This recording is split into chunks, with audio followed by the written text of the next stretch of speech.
আপনারা জানেন গতকাল আমরা ঘোষণা করেছিলাম আজ সকাল থেকে সন্ধ্যা পর্যন্ত আমাদের Barasat barricade two Dhaka north city অব্যাহত থাকবে।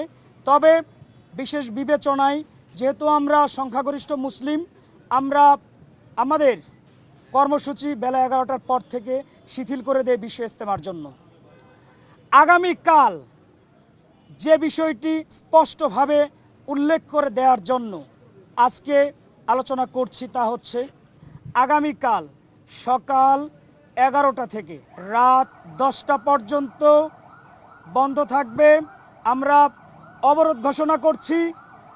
অবরোধের অংশ হিসেবে থাকছে আমতলী, মহাখালী রেলগেট এবং গুলশান লিংক রোড।